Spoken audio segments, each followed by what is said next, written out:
পাকিস্তান আফগানিস্তানের মধ্যে আবারও উত্তেজনা। ৪৮ ঘন্টার যুদ্ধবিরতির পর ফের আফগানিস্তানে হামলা। এবার আফগানিস্তানের উপর বড়সড় হামলা পাকিস্তানের। শুক্রবার রাতে আফগানিস্তানের পাকতিকা প্রদেশে আকাশপথে হামলা চালায় পাকিস্তান, আর তাতেই ৩ জনের মৃত্যু হয়েছে। ৩ জন ক্রিকেটার সহ ৮ জনের মৃত্যু হয়েছে। আমাদের সঙ্গে এই মুহূর্তে রয়েছেন প্রতিনিধি পারাদীপ।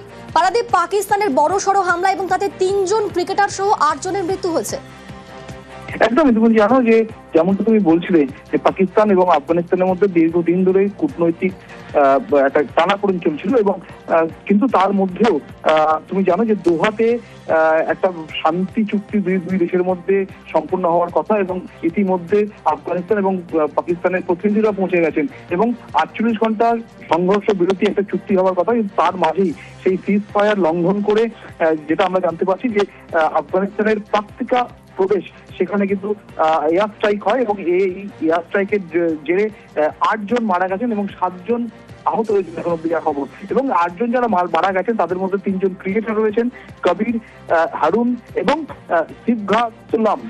এই ৩ জন ক্রিকেটারের নাম প্রকাশিত হয়েছে আফগানিস্তান ক্রিকেট বোর্ডের তরফ থেকে। নভেম্বরে রয়েছে ত্রিদেশীয় সিরিজ, যেখানে পাকিস্তান, আফগানিস্তান, শ্রীলঙ্কা খেলার কথা ছিল, তাহলে সেখানে এবার কি হবে? একদমই সেই জায়গাটাই নভেম্বরের ১৭ তারিখ থেকে শুরু হওয়ার কথা ছিল পাকিস্তান, আফগানিস্তান এবং শ্রীলঙ্কাকে নিয়ে ত্রিদেশীয় সিরিজ, এবং সে নভেম্বরের ২৯ তারিখ অবধি সেটা চলার কথা ছিল।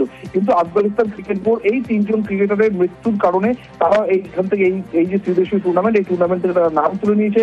যদিও পাকিস্তান ক্রিকেট বোর্ডের যিনি চেয়ারম্যান মহসিন নাকভি, তিনি জানিয়েছেন যে অল্টারনেটিভ প্ল্যান অর্থাৎ বিকল্প পরিকল্পনা তাদের রয়েছে, এবং আইসিসি এবং পিসিবি এই দুটো বোর্ড অর্থাৎ আইসিসি এবং পিসিবি এই দুজনে মিলে ঠিক করবে যে আফগানিস্তানের পরিবর্তে কোন দেশকে নিয়ে এই টুর্নামেন্ট করা যায় বা আদৌ করা যায় কিনা সে সম্পর্কিত সিদ্ধান্ত কিন্তু অনতিবিলম্বে নেওয়া হবে, এমনটা কিন্তু বোর্ড সূত্রে খবর। বেশ, ধন্যবাদ পারাদীপ।